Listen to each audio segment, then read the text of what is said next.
Hello बच्चों, चलिए प्रश्न को पढ़ते हैं। क्या होता है जब CH2 पर AlCl3 की उपस्थिति में Cl2 की क्रिया होती है? तो आइए सबसे पहले इस प्रश्न की मुख्य अवधारणा पर चर्चा करते हैं और इस प्रश्न को हल करते हैं।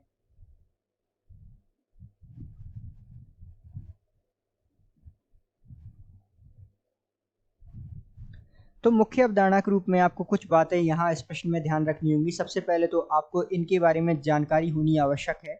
तो सबसे पहले हम इनके बारे में जानते हैं कि CH2 क्या है। तो CH2 जिसका नाम होता है कार्बन डाइसल्फेट,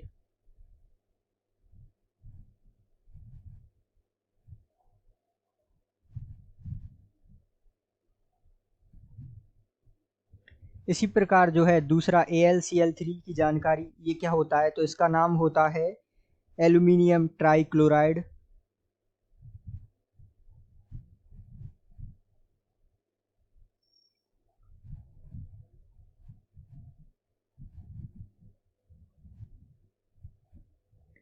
तथा Cl2 जो है डाइक्लोरो।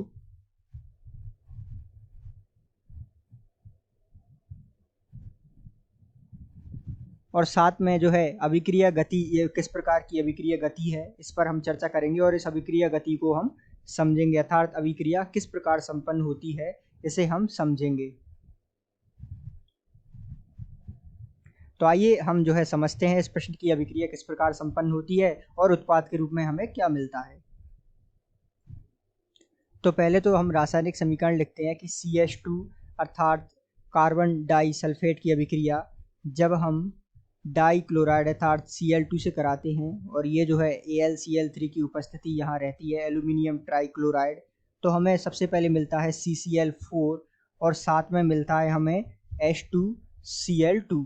तो यहाँ इसे संतुलित करने के लिए हम जो है, ध्यान दीजिएगा यहाँ क्लोरीन 6 हैं तो यहाँ 3 लगा देते हैं। तो ये H2Cl2 जिसका नाम होता है डाई सल्फर डाइक्लोराइड।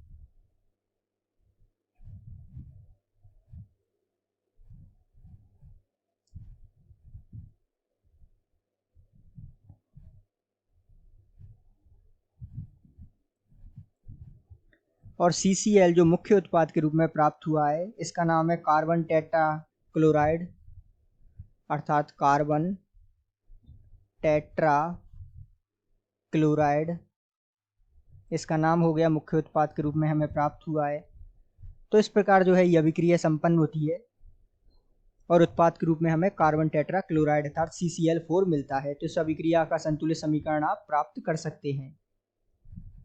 तो इन सब जानकारियों के साथ जो है आप इस अभिक्रिया की रासायनिक समीकरण को संपन्न करा सकते हैं। आशा करते हैं आपको प्रश्न का उत्तर समझ आया होगा। धन्यवाद।